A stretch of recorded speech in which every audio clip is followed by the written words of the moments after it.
Hello दोस्तों, स्वागत है आप सभी का आज के इस वीडियो में, जिसमें हम लोग मैथ के कुछ इंपॉर्टेंट प्रश्न पढ़ेंगे जो आने वाली सभी परीक्षा जैसे RRB, NTPC, group D, LP technician इत्यादि के लिए काफ़ी इंपॉर्टेंट होगा। इसीलिए आप लोग वीडियो के अंत तक जरूर बने रहेगा। और मेरे दोस्त, हम जितना भी प्रश्न कराते हैं ना, सारा का सारा प्रश्न बिल्कुल रेलवे PYQ क्वेश्चन है। और मेरे दोस्त, बिल्कुल हाल फिलहाल में पूछा गया सवाल को इस वीडियो में हम लोग शामिल करते हैं, ठीक है।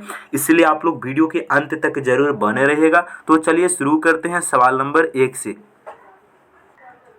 प्रश्न संख्या 1 आपके सामने दिया है, ध्यान से देखेंगे। कह रहा है ए बी और सी की आयु का अनुपात मेरे दोस्त 2, 4, 5 है और उनकी आयु का योगफल 77 वर्ष है। 10 वर्ष बाद ए और बी की आयु का अनुपात ज्ञात करेंगे। मेरे दोस्त, काफ़ी बढ़िया क्वेश्चन है। ग्रुप डी 2022 में इस सवाल को पूछा गया था। भाई मेरे दोस्त, आप सभी लोग ध्यान से देखेंगे। प्रश्न जो कह रहा है उस बात को समझिए पहले। क्या कह रहा है? कह रहा है ए बी सी की आयु का अनुपात दिया है 2, 4, 5 और उनकी आयु का योगफल दिया है 77 वर्ष। आपको बताना है कि 10 वर्ष बाद ए और बी की आयु का अनुपात क्या होगा। सबसे पहले आप सभी लोग देखेंगे ए बी और सी, इनकी आयु का अनुपात कितना दिया है भाई? 2 दिया है, 4 और 5 दिया है, जबकि इनकी आयु का योगफल 77 वर्ष दिया। अगर हम अनुपात में सभी को आपस में जोड़ ले तो कितना होगा? 2 और 4, 6 और 5, 11। अनुपात में जोड़ेंगे तो 11 होगा, जबकि क्वेश्चन में कितना दिया है भैया? 77 वर्ष दिया है। बात को समझ रहे हैं? बात समझ रहे हैं ना? यानी कि अनुपात में 11 है, जबकि एक्चुअल में 77 वर्ष है। तो यहाँ से अनुपात 1 का वैल्यू हम निकाल लेंगे। 77 को 11 से डिवाइड करेंगे, कितना आ जाएगा? 7 ईयर्स आ जाएगा, यानी कि 7 साल आ जाएगा। अब देखो आपसे क्या पूछा है, तो 10 वर्ष बाद में ए और बी की आयु का अनुपात कितना होगा। तो सबसे पहले 10 वर्ष निकालने से पहले प्रेजेंट में मालूम करो कि ए और बी कितने साल का है। 1 का वैल्यू है 7, अनुपात 1 का वैल्यू 7 आ चुका है। अब हमें ए का वर्तमान आयु निकालना है, तो अनुपात में ए का वैल्यू कितना है? 2 और 1 का है 7, तो 7 दूनी 14 साल हो जाएगा अनुपात। अब देखो बी का है 4, एक अनुपात में बी है 4 और 1 का है 7, तो 7 चौका 28 हो जाएगा। यानी अनुपात ए और बी की जो आयु का अनुपात होगा 14 और 28 होगा। लेकिन 10 वर्ष बाद हमें बताना है, तो दोनों में 10-10 वर्ष जोड़ देंगे। 14 में 10 जोड़ेंगे मेरे भाई 24 हो जाएगा। अच्छा, 28 में 10 जोड़ेंगे 38 हो जाएगा। ई हो जाएगा ए का और ई हो जाएगा बी का। अब हमें इनके बीच अनुपात बताना है। 2 से काटेंगे 12 बार में, 2 से काटेंगे 19 बार में, तो 12:19 इस सवाल का आंसर होगा ऑप्शन बी। हम उम्मीद करते हैं कि आप इन सवाल को समझ गए होंगे, ठीक है भाई। कैसे किए हैं, कौन सा तरीका इसमें अच्छा लगा आपको, आप कमेंट करके जरूर बताइएगा, ठीक है भाई। चलो, इसी वैरायटी के एक और सवाल है, आप करके बताएंगे, ठीक है। चलो, क्वेश्चन कहता है ए बी और सी की आयु का अनुपात 2, 3, 4 है। उनकी आयु का योगफल 108 वर्ष है। तो 12 वर्ष बाद उनकी आयु का अनुपात क्या होगा। मेरे दोस्त, मेरे भाई, आप सभी लोग ध्यान से देखेंगे। सेम क्वेश्चन है। प्रश्न कह रहा है ए बी और सी की आयु का अनुपात है कितना? 2, 3, 4, यानी कि अनुपात ए यहाँ पर करते हैं भाई, ठीक है। अनुपात में कितना दिया है? ए बी और सी, इनकी अनुपात कितना दिया है? 2, 3 और 4 दिया है भाई, ठीक है। आपसे क्वेश्चन में बोला है कि इनकी आयु का योगफल जो है 108 वर्ष है। इसको अगर हम अनुपात में जोड़े तो कितना होगा? 3 और 2 5, 5 और 4 9। अनुपात में जब हम जोड़ रहे हैं तो अनुपात में जोड़ने के बाद में कितना आ रहा है भाई? अनुपात में जोड़ने के बाद में 9 आ रहा है। इस 9 का वैल्यू क्वेश्चन में दिया है 108 साल, 108 वर्ष। तो यहाँ से अनुपात 1 का वैल्यू हम आराम से निकाल सकते हैं। कितना होगा? 108 को 9 से भाग करेंगे, 9 एकम 9, 9 दूनी 18, यानी कि 12 साल। समझ में आया? अनुपात 1 का वैल्यू आ गया 12 साल। हमें बताना है 12 वर्ष बाद इनकी आयु का अनुपात क्या होगा। तो सबसे पहले प्रेजेंट में मालूम कर लीजिए कि ए बी सी कितने वर्ष के हैं। तो अनुपात 1 का वैल्यू आ गया है 12, तो 2 का हो जाएगा 12 दूनी 24, होगा कि नहीं भाई? बात समझिए आप लोग। देखो, जब अनुपात 1 का वैल्यू है 12 और बी का अनुपात 1 का है अनुपात में 2, तो 12 दूनी 24 नहीं हो जाएगा? आप कहेंगे जी सर बिल्कुल हो जाएगा। अनुपात में हो जाएगा कितना, ए हो जाएगा 24, ए हो जाएगा 24, बी हो जाएगा 12 तिया 36, अच्छा सी हो जाएगा 12 चौका 48। बात समझ, इधर लिखते हैं, इधर लिखते हैं, अच्छे से आपको समझ में आएगा। ए हो जाएगा 12 दूनी 24, बी हो जाएगा 12 तिया 36, सी हो जाएगा 12 चौका 48। अब हमें 12 वर्ष बात बताना है, यानी सभी में 12 वर्ष जब हम जोड़ेंगे तो कितना होगा, 12 तिया 36, ई हो जाएगा 48, ई हो जाएगा 60। अब हम इनको अनुपात में चेंज करेंगे भाई, ठीक है। तो इन सभी को 12 से काटेंगे तो 12 तिया 36, 12 चौका 48, 12 पचे 60 है। तो 3 4 5, 3 4 5 ऑप्शन नंबर हमारा डी इसका करेक्ट आंसर हो जाएगा। ठीक है भाई, हम उम्मीद करते हैं कि आप इन सवाल को बेहतरीन तरीका से समझ गए होंगे। जो तरीका हम बताए हैं अगर आप लोगों को अच्छा लगा तो वीडियो को बिल्कुल लाइक करेंगे और अपने दोस्तों के पास शेयर करेंगे। ठीक है भाई, चलिए आगे बढ़ा जाए। किसी भाई की कोई दुख तकलीफ नहीं है ना। चलिए अगला सवाल, अगला सवाल है त्रिकोणमिति का। मेरे दोस्त ध्यान से देखेंगे, प्रश्न करिए यदि tan थीटा बराबर 5/6 है तो 12 sin थीटा माइनस 5 cos थीटा बटा 12 sin theta plus 5 cos theta का मान क्या होगा। मेरे दोस्त हम आपको बता देते हैं दोस्त, ये जो है त्रिकोणमिति का क्वेश्चन है, इसको ग्रुप डी में पूछा गया था। सबसे पहले यहाँ पर आप देखेंगे दोस्त कि tan थीटा बराबर क्या दिया है भाई, tan थीटा बराबर 5/6 दिया है। एक तो तरीका है कि tan थीटा यानी कि p/b होता है, एक तो तरीका है कि आप एक समकोण त्रिभुज बनाइए, ठीक है, और यहाँ पर परपेंडिकुलर 5 है, बेस है 6, तो यहाँ से हाइपोटेनस आप निकालिए। ठीक है, हाइपोटेनस जो भी आएगा आप क्या करेंगे, 12 इंटू साइन थीटा के जगह पर p/h रखेंगे, माइनस 5 गुना कॉस थीटा के जगह पर b/h रखेंगे, और यहाँ से वैल्यू को पुट करें और नीचे भी पुट करें तब बना ले। थोड़ा सा कैलकुलेटिव होगा लेकिन बेसिक होगा। एक तो तरीका ही है, लेकिन हम जो तरीका बता रहे हैं भाई आप ध्यान से देखेंगे बिल्कुल रेशियो मेथड है, चुटकी बजाते ही आप सॉल्व कर लेंगे। वो तरीका कब लगेगा दोस्त, यहाँ पे साइन और कॉस दिया है और टैन थीटा का रिलेशन होता है साइन थीटा से। अगर ये बात आपको थोड़ा भी समझ में आता है तो ध्यान से आप कर सकते हैं। कैसे भाई, देखो टैन थीटा को हम लिख सकते हैं, टैन थीटा बराबर होता है साइन थीटा, होता है टैन थीटा बराबर होता है साइन थीटा अपन कॉस थीटा, पूरी दुनिया जानती है। ये बराबर कितना दिया है, 5 में दिया है 6। बात समझ में आपको आ रहा है कि नहीं। हम जो बात आपको बताए हैं कि साइन थीटा अपन कॉस थीटा बराबर टैन थीटा होता है, पूरी दुनिया जानती है दोस्त कि टैन थीटा बराबर होता है sine theta upon cos theta होता है। तो हमने डायरेक्ट टैन थीटा बराबर sine theta upon cos theta लिख दिया, और बराबर में कितने दिया है, 5/6 दिया है। तो यहाँ से दोस्त आप कुछ नहीं करना, साइन के जगह पे 5 पुट कर दो और कॉस के जगह पे 6 पुट कर दो। ठीक है, अब देखो यहाँ पर इस फ्रैक्शन वैल्यू जो भी दिया इसमें डायरेक्ट पुट करेंगे हम। देखो कैसे पुट करते हैं, यानी कि 12, उसके बाद में क्या है साइन थीटा, तो साइन थीटा की जगह पर हमें क्या लेना है, 5 लेना है, माइनस 5 कॉस थीटा की जगह पर हमें क्या लेना है, 6 लेना है, अपान यहाँ 12 साइन थीटा की जगह पे फिर से हमें 5 लेना है, प्लस यहाँ कितना 5 और कॉस थीटा की जगह पे फिर से हमें 6 लेना है। अब हम इनको जब सॉल्व करेंगे आपस में तो ये हो जाएगा 12 पचे 60 और 6 पचे 30, कितना हो जाएगा, ये हो जाएगा 60 में से 30 जाएगा, ऊपर में बचेगा 30 और नीचे में कितना बचेगा भाई, 12 पचे 60 और 6 पचे 30 जुड़ जाएगा, 90 हो जाएगा। जब इनको काटेंगे तो 30 से कम 30, 30 या 90, 1/3 इस सवाल का आंसर होगा ऑप्शन भी।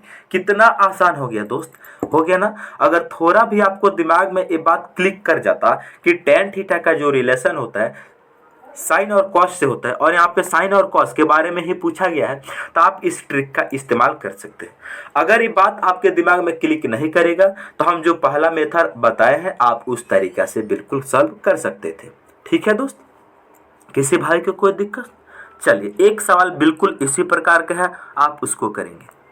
चलिए एक सवाल है, यदि 4 cos थीटा बराबर 5 है तो 5 sin theta plus 3 cos theta अपन 5 sin थीटा माइनस 3 cos थीटा का मान ज्ञात करेंगे। ये भी ग्रुप डी का क्वेश्चन है। देखो फिर से वही बात, यहाँ से cot थीटा बराबर 5 अच्छा यहाँ देखो जो 4 गुना में है बराबर के इस साइड में जाएगा तो भाग हो जाएगा, यानी कि 5/4 क्वेश्चन में दे दिया।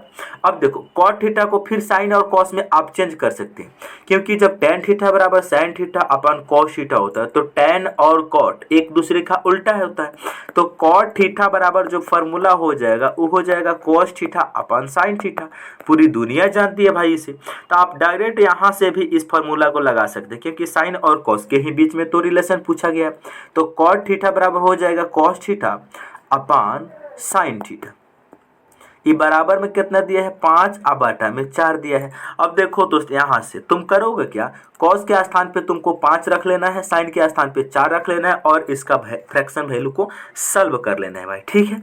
अब देखो यहाँ 5 है, 5 के बाद में क्या है साइन थीटा, तो साइन की जगह पे कितना ले लेना है 4 ले लेना है, प्लस 3 कॉस थीटा की जगह पे आपको 5 ले लेना है, बटा यहाँ 5 साइन थीटा की जगह पे 4 ले लेना है, माइनस 3 कॉस थीटा की जगह पे 5 ले लेना है। जब हम दोस्त इनको सॉल्व करेंगे आपस में तो कितना होगा 5 चौका 20 और 5 तिया 15, ऊपर में हो जाएगा 35 बटा ये हो जाएगा 5 चौका 20 और 5 तिया 15, 20 में से 15 जाएगा 5 बचेगा। जब हम 35 को 5 से डिवाइड करेंगे तो 7 आएगा, तो हमारा आंसर हो जाएगा 7, ऑप्शन नंबर सी। देखो दोस्त अगर इनका रिलेशन आपको थोड़ा मालूम चला थोड़ा सा आपको मालूम चला तो आपका क्वेश्चन कितना आसान हो गया भाई, हो गया ना।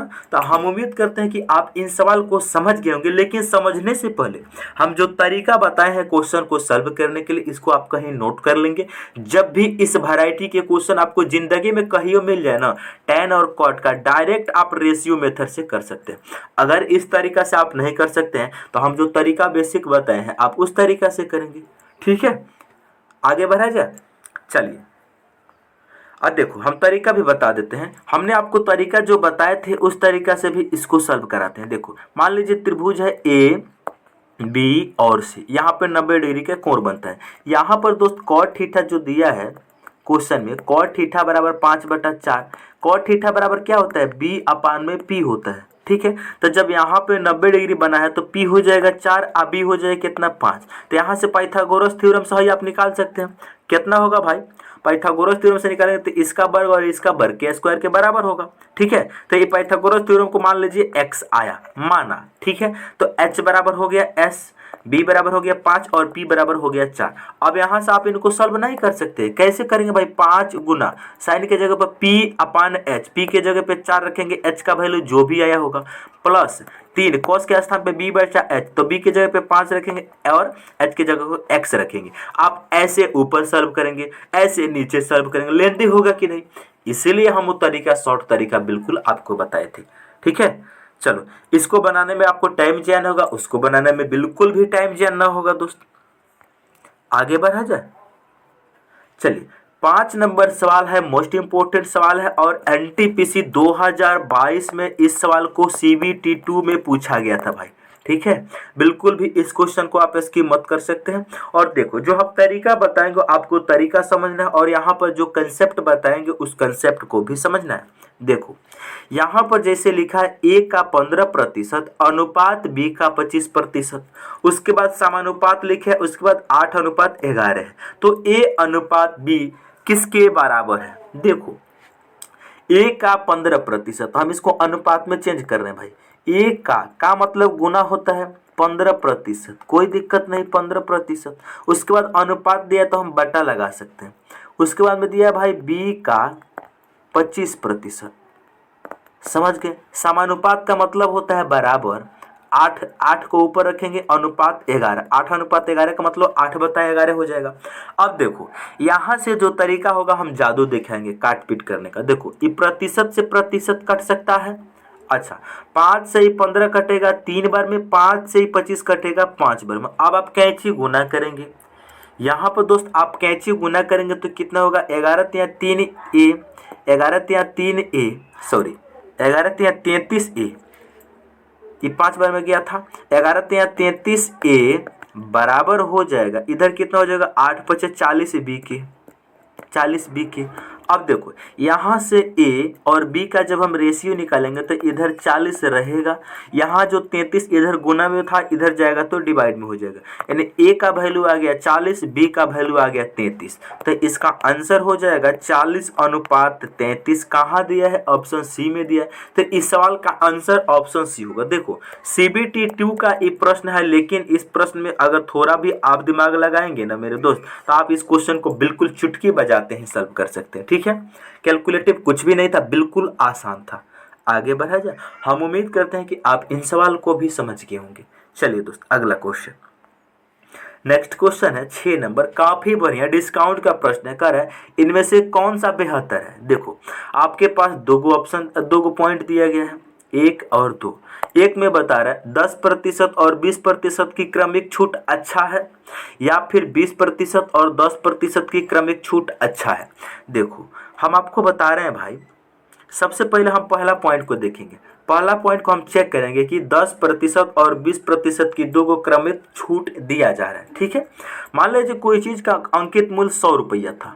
ठीक है, 100 रुपया था, तो जब आपने इनको सॉल्व करेंगे तो पहली बार में 10% छूट दिया जाएगा, यानी 90% में दिया जाएगा। अच्छा, फिर से अगली बार में 20% छूट देने का मतलब भाई 80% पे दिया जाएगा।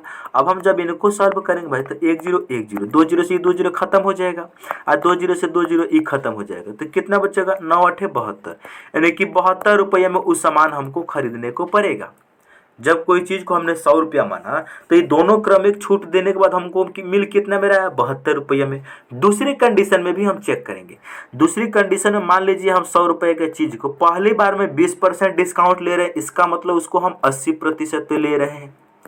ठीक है, फिर अगली बार में 10% डिस्काउंट का मतलब हमने 90% पे ले रहे हैं। फिर से वही बात आ गई, इस 100 से 100 कटेगा और 2 0 से 2 0 कटेगा, तो यहाँ से भी 72 आ जाएगा। तो ये बताओ दोस्त, दोनों में पूछा आपसे कौन बेहतर है, लेकिन यहाँ पे तो दोनों का वैल्यू सेम है, दोनों इक्वल आ रहा है, तो आपका आंसर होगा दोनों समान है। ठीक है, अगर इक्वल नहीं होता तो हम दूसरे ऑप्शन के अकॉर्डिंग सोचते। ठीक है भाई, बात समझ में आया? दोनों लीजिए, कोई फर्क नहीं पड़ने वाला है। या फिर आप डायरेक्ट इसको क्रमिक छूट भी निकाल सकते हैं। कैसे? हमने आपको बताया था a plus B minus a गुना बी अपान 100 आता है। डायरेक्ट डिस्काउंट निकालने का तरीका है। ठीक है, यहाँ पे माइनस कॉमन होता है, तो इसी माइनस की तो हम डिस्काउंट बोलते हैं। माइनस करना ही डिस्काउंट कहलाता है। इस पे पुट करेंगे तो पहली बार में 10 प्लस 20, ठीक है, 10 प्लस 20 हो जाएगा। उसके बाद में माइनस हो जाएगा 10 गुना 20 हो जाएगा। अब बाटा में कितना दिया है भाई? 100। 2 0 से 2 0 खत्म हो जाएगा, ये हो जाएगा 20 10 30। 30 माइनस का 2 कितना भाई? 28% का डिस्काउंट दे रहा है पहला पॉइंट। दूसरा पॉइंट को चेक करेंगे, पहली बार में 20 को लिखेंगे, अगली बार में 10 को लिखेंगे, माइनस हो जाएगा 20 गुना 10, अब बाटा में हो जाएगा 100। इस 100 से 2 0 खत्म हो जाएगा। तो ये भी तो बात वही है दोस्त, यहाँ से भी तो 28% डिस्काउंट मिला, यहाँ से भी 28%, यहाँ से भी 28%, दोनों जगह सेम डिस्काउंट मिला है, इसलिए ऑप्शन ए इसका करेक्ट आंसर हो जाएगा। ठीक है भाई, हम उम्मीद करते हैं कि आप इन सवाल को समझ गए होंगे। आगे बढ़ा जाए। किसी भाई को कोई दिक्कत, कोई परेशानी? बिल्कुल नहीं है। चलिए अगला पॉइंट, सवाल नंबर 7, काफी बढ़िया सवाल है। और दोस्त इस क्वेश्चन को भी ध्यान से आप सुनेंगे। प्रश्न कह रहे हैं दो संख्याओं का अनुपात दिया है 11 और 4 और उनका महत्तम समापवर्तक 16 है। इन दोनों संख्याओं का योग ज्ञात कीजिए। काफी बढ़िया क्वेश्चन है। देखो आपकी मान लीजिए फर्स्ट संख्या ई है और सेकंड संख्या ई है, इनके बीच रेशियो दिया है 11 अनुपात में कितना? 4 दिया है। दोस्त जब कोई भी चीज को हम अनुपात से अलग लिखते हैं तो उसको एक कांस्टेंट नंबर से गुना कर देते हैं। तो ई हो जाएगा भाई 11x, आई हो जाएगा हमारा 4x। किसी भाई को दिक्कत? अगर इन दोनों संख्या का हम HCF लें तो इनका HCF क्या हो जाएगा भाई? इसका HCF हो जाएगा x, और यही x दिया है क्वेश्चन में 16। ठीक है, अब आपको बताना इन संख्या का जोगफल। इन संख्या का जोड़ करेंगे तो कितना होगा? 11 प्लस 4, देखो ध्यान से, 11x और प्लस 4x बराबर कितना हो जाएगा? 11 4 15x। x का वैल्यू 16 है, तो 15 गुना हम 16 करेंगे तो कितना हो जाएगा? 15 छक 90 के 0 हासिल 9, 15 9 24, 240। तो इसका आंसर 240 होगा, ऑप्शन ए बात समझ में आया? अगर नहीं आया है कोई दिक्कत नहीं, बिल्कुल बेसिक तरीका हो गया। स्टैंडर्ड मेथड बताते हैं। दो गो संख्या है 11 और 4। आपका एचसीएफ कितना दिया भाई? एचसीएफ दिया है 16। आपको करना क्या है, डायरेक्ट देखो, जब भी एचसीएफ दिया जाए, एचसीएफ का मतलब होता है इन दोनों में से ऐसा नंबर कॉमन, इन दोनों में से ऐसा नंबर कॉमन हम एचसीएफ कहते हैं। इन दोनों में से जो नंबर कॉमन होता है ना, उसी को हम एचसीएफ कहते हैं। ठीक है, तो एचसीएफ से डायरेक्ट इसको मल्टीप्लाई करेंगे तो 11 से मल्टीप्लाई करेंगे तो 176 हो जाएगा पहला संख्या। जब हम इनको गुना करेंगे तो 16 चौका 64 हो जाएगा। पहला संख्या 176, दूसरा संख्या 64। अब हम इन दोनों को आपस में जोड़ लेंगे।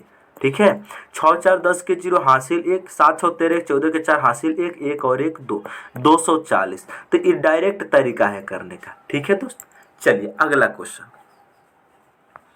अगला क्वेश्चन काफी मोस्ट इंपोर्टेंट सवाल है मेरे दोस्त, ये भी एनटीपीसी के सीबीटी 2 में पूछा गया था। देखो प्रश्न कर रहा है, निम्न में से कौन सी भिन्न सबसे बड़ी है? निम्न में से कौन सी भिन्न सबसे बड़ी है? दोस्त ये जो क्वेश्चन है ना, 2024 में ऐसा प्रश्न खूब पूछा गया था आपसे आरपीएफ में। ठीक है, तो आप इस प्रश्न को बिल्कुल भी स्किप न करते हुए आप इनको सॉल्व करेंगे कि इनमें सबसे बड़ी भिन्न बताना है। तो जो छोटा आएगा उसे हम भूल जाएंगे। ठीक है, तो सबसे पहले दो दो फ्रैक्शन में आप कंपेयर करेंगे। सबसे पहले 7/9 और 6/7 में हम कंपेयर करेंगे कि इनमें कौन बड़ा है और कौन छोटा है। कैसे करेंगे भाई, ध्यान से देखो, यानी कि 7/9 दिया है, यहाँ पर 6/7 दिया है। सबसे बेटर होता है क्रॉस मल्टीप्लीकेशन, तो क्रॉस मल्टीप्लीकेशन मेथड से इसको हम सॉल्व करेंगे। जब कैंची गुना करेंगे तो 7 × 7 कितना हो जाएगा? 49 हो जाएगा, और 9 × 6 कितना हो जाएगा? 9 6 54 हो जाएगा। ये बताइए दोस्त, 49 बड़ा है कि 54 बड़ा है? मेरे दोस्त 54 बड़ा है। इसका मतलब जिधर वैल्यू बड़ी होती है उधर का फ्रैक्शन बड़ी होती है। इसका मतलब 6/7 जो है ना, 6/7 जो है ना, ये बड़ी है। 6/7 बड़ी है। आप कहेंगे का है भाई? देखो 7 7 49 और 9 6 54 हो गया। तो 9 6 54 जब हो गया तो 54 बड़ा है, तो 6/7 बड़ा होगा किससे? 7/9 से। अब हम इनको भूल जाएंगे क्योंकि हमें बड़ी चाहिए तो हम छोटा को नहीं लेंगे। ये 7/9 छोटा आ गया तो इसको भूल जाएंगे। अब हम कंपेयर करेंगे इन दोनों में, इन दोनों में कंपेयर करेंगे कौन बड़ा है और कौन छोटा है। देखो 6/7 को हम कंपेयर करेंगे 22/25 से। इसको कैंची गुना करेंगे, कितना होगा? 25 को 6 से गुना करेंगे 150 होगा। इसको गुना करेंगे तो 7 दूनी 14 के 4 हासिल आ जाएगा 1, 7 दूनी 14 और 1 15। बात को समझ रहे? बात को समझ रहे भाई? 7 दूनी 14 के 4 हासिल 1, 7 दूनी 14 1 15। अब बताओ 154 बड़ा कि 150 बड़ा? मेरे दोस्त 154 बड़ा। इसका मतलब 22/25 है ना, वो 6/7 से बड़ा है। हमें 12 ही चाहिए तो हम छोटा को नहीं लेंगे, ये छोटा हो गया 22/25 से। अब हम इन दोनों में कंपेयर करेंगे कौन होगा। तो देखो 22 बटा में कितना दिया है? 25 दिया है। यहाँ पर 11/13 दिया। इनको कैंची गुना करेंगे भाई, कैंची गुना करेंगे तो 11 को गुना करेंगे 25 में, 13 को गुना करेंगे 22 में।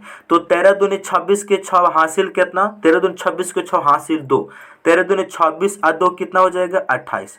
बात को समझ रहे हैं? 13 दूनी, देखो भाई 13 दूनी 26 के 6 हासिल 2, 13 दूनी 26 और 2 28। 25 से गुना करेंगे इसमें तो कितना हो जाएगा?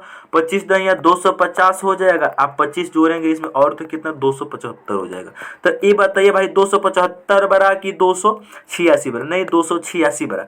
इसका मतलब 22/25 सबसे बड़ा होगा। 22/25 सबसे बड़ा होगा। ऑप्शन नंबर हमारा बी, क्योंकि सबसे बड़ा पूछे तो छोटा पे ध्यान क्यों देंगे? हमारा बी आंसर सही हो जाएगा।